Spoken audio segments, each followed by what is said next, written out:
ஜோதிட சொந்தங்களுக்கு வணக்கம்.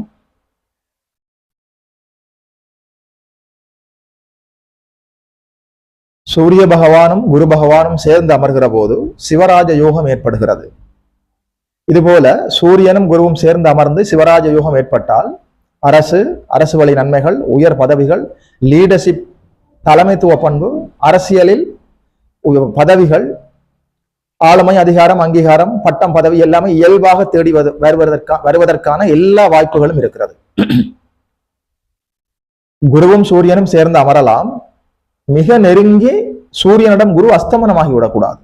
குறிப்பாக ஒரு 11-10 டிகிரிக்குள்ள சேர்ந்துடக்கூடாது. குறிப்பாக 10 டிகிரிக்குள்ள மிக நெருங்கி விட்டால் குரு பகவான் பலம் இழந்து அஸ்தமனமாகி விடுவார். மிக தூரத்திலும் இருக்கக்கூடாது, மிக நெருங்கி அஸ்தமனமும் ஆகிவிடக்கூடாது. சரியான இடத்துல 2 பேரும் சேர்ந்து அமர்ந்து விட்டால் நிச்சயமாக தலைமைத்துவ பண்பு, அதிகாரம், ஆளுமை, பட்டம், பதவி, பெயர், புகழ், அங்கீகாரம் எல்லாமே இயல்பாக தேடி வரும்.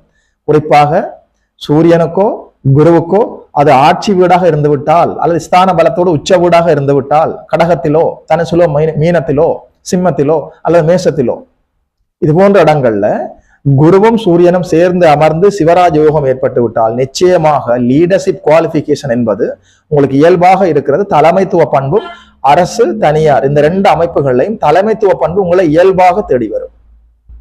நமஸ்காரம்.